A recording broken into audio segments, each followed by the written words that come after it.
Viviane é neta de Juca Pinto. Por um bom tempo ela viveu em São Paulo, mas, como todos sabem, a vida na cidade grande não é nada fácil. E se não bastasse, ainda é super corrida. Esses foram alguns dos motivos que a levaram a retornar para o interior, em Ipanema, nas terras do avô. Eu sempre trabalhei com eventos em São Paulo. Eu trabalhei 24 anos com eventos. E aí eu vim pra cá, porque eu já estava de saco cheio de trabalhar com eventos em São Paulo, já estava enlouquecida, aquele ritmo, aquele trânsito caótico. E o lugar que eu sempre amei muito, desde a minha mais tenra infância, sempre foi aqui.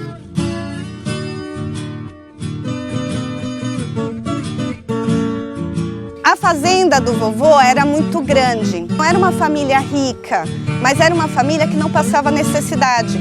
Porque tudo que eles precisavam comer, era tudo produzido aqui, né? Então tinha vaquinha para tirar o leite, tinha cana-de-açúcar. Naquela época eles faziam troca, né? Então eles levavam tanto de café, cana-de-açúcar ou outros produtos, alimentos produzidos aqui, e trocava por um tecido para minha avó fazer a roupa das filhas, dos filhos, né? Que era dessa época que a gente está falando, né?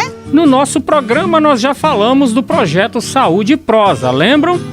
Aquele que tem o objetivo de mostrar a cultura e a história de cada produtor rural e resgatar as tradições desse meio, que acabaram se perdendo ao longo dos anos.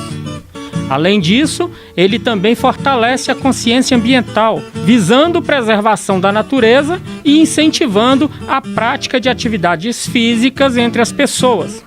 Pois é, a Viviane leva os participantes dessa iniciativa até a propriedade onde fica o casarão Juca Pinto. O vovô, assim como o meu bisavô, ele tinha uma olaria, né? Essas pedras aqui é do moinho e da olaria, que a gente conseguiu salvar, já não existe mais o moinho. Quando eu nasci, já não tinha mais moinho nem olaria, mas ainda tem as pedras de lembrança, né, dessa época. No começo do passeio, ela mostra a sala, a construção com os tijolos da olaria do avô e os móveis antigos. Observem os tijolos, que também é uma curiosidade daqui. Os tijolos, eles foram feitos pelo meu avô, né? E, gente, eles permanecem aí de pé até hoje, firme e forte. Desde aquela época, seus avós já tinham a consciência de preservação e reciclagem. Ela que aprendeu tudo isso com eles, deu continuidade. E um angico que precisava ser cortado porque apodreceu, não foi descartado, e sim reaproveitado.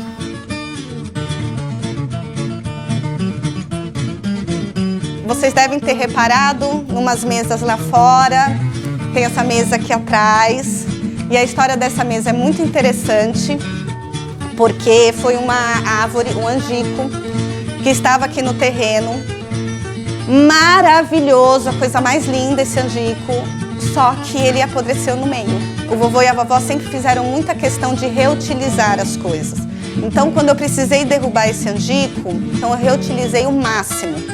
Foram 6 mesas dessa, foram mais de 25 bancos, se eu não me engano. Os bancos que vocês verem espalhados, veio tudo do angico. Foram mais de 40 tábuas de carne, que eu distribuí para a família, como uma lembrança aqui do casarão, para os meus tios, para os meus primos.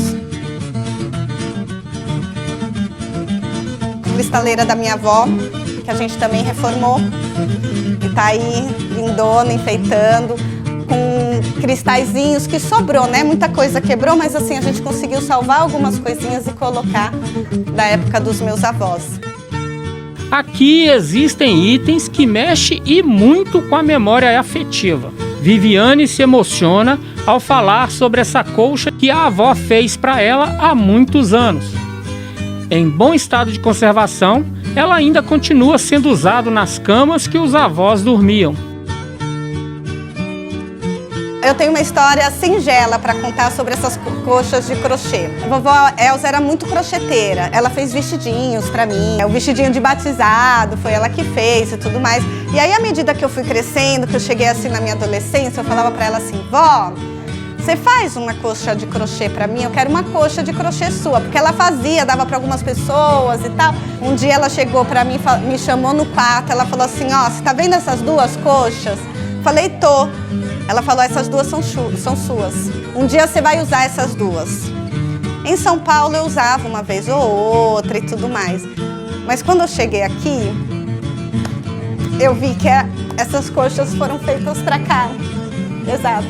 E aí elas cabem totalmente, tanto para o ambiente, né, do casarão, quanto para os quartos que restaram. Então, assim, para mim é uma história singela, mas muito emocionante, porque tudo aqui beira história e lembranças, né? Não só das pessoas, da família, mas história de vida, né? História daqui, da cidade.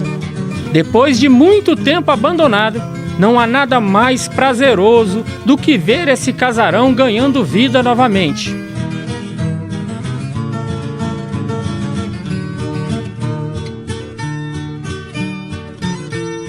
Além da parte histórica, o projeto Saúde e Prosa, que citamos ainda há pouco, valoriza a cultura, a música e, é claro, a saúde. Por isso, nesse passeio, nossa equipe entrevistou uma artista plástica, um quiroprata e um professor de yoga. A artista plástica Gigi, por exemplo, contou como desenvolveu suas habilidades, falou sobre as várias técnicas que utiliza e como seu trabalho deslanchou na pandemia. O meu trabalho ele é basicamente pintura. Ele consiste em misturar técnicas, como por exemplo, acrílica, às vezes eu trabalho com óleo, lápis de cor, que eu uso mais aqui, é mais aceitável. Tem giz pastel, giz de cera, são várias técnicas. São papéis mais trabalhados, muitas vezes liso, não uso com textura. Eu posso usar também qualquer superfície como parede, funciona bem. Para vender mesmo, para poder presentear, eu uso papel. Já participei da Léo de Blanc aqui na cidade, gostei muito, fiz alguns painéis aqui na cidade e me inscrevi no concurso, na realidade a 9ª edição, que ocorreu ano passado, do Luxemburgo Art Prize, e eu fiquei com o mérito artístico. Então para mim foi um avanço muito grande já, para mim foi uma vitória, que é a primeira vez que eu participo. Já ouvia falar do projeto, mas antes não tinha participado, não tinha vindo ainda e foi muito agradável estar aqui. O fisioterapeuta e quiroprata Sérgio Leonardo também explica detalhes do trabalho que realiza e destaca como é satisfatório fazer tudo isso ao ar livre, com a natureza como pano de fundo. Quiropraxia, ela é uma ferramenta muito antiga, é do final do século XIX. Quiropraxia quer dizer prática com as mãos, né, palavra de origem grega. Eu trabalho numa linha também que eu falo que é biopsicossocial. A gente fala de hábitos de vida. Então a pessoa tem que ter uma boa ingestão de água, atividade física, controle do estresse, alimentação, qualidade do sono. Tudo isso conta. O ser humano recebe estímulo 24 horas. Então você está num lugar que te dá um estímulo já visual. Você já começa isso. Já frequenta aqui, então assim, gosto do casarão, eu sinto uma energia muito boa. Comentaram comigo a respeito do Saúde e Prosa, eu falei assim, gente, onde que entra a saúde? Aí eles falaram, tem uma caminhada, vai ter yoga e tal. Eu falei assim, olha, eu acho que eu posso colaborar, quem vai casar, vai dar certo. A quiropraxia, ela já é uma técnica que já vai te proporcionar já esse bem-estar. Então, somado à natureza, você poder respirar puro e num local assim tão próximo da cidade, como já foi dito hoje aqui, é uma oportunidade única realmente. Ator, bailarino e produtor cultural. O Wellington Calaça também aponta os benefícios da prática do yoga junto à natureza. Segundo ele, essa composição de cenário é fundamental e potencializa os benefícios. A prática corporal dentro da técnica do yoga, ela é apenas uma parte. A gente tem as asanas, que são essas posições corporais, e tem a pranayama, que são as respirações. O yoga ele traz essa conexão corpo, mente e espírito, né? A conexão com a natureza, né? De uma forma geral com a terra, ela traz uma diminuição do estresse, né? Uma melhora na qualidade da respiração, do bem-estar como um todo. E aí um lugar como esse, onde tem muita árvore, onde tem muita natureza, facilita, né, essa conexão. E olha que até algumas posições são propícias para práticas feitas na natureza. A principal é você estar confortável com o seu corpo, né, sem sentir nenhuma dor, nenhum desconforto.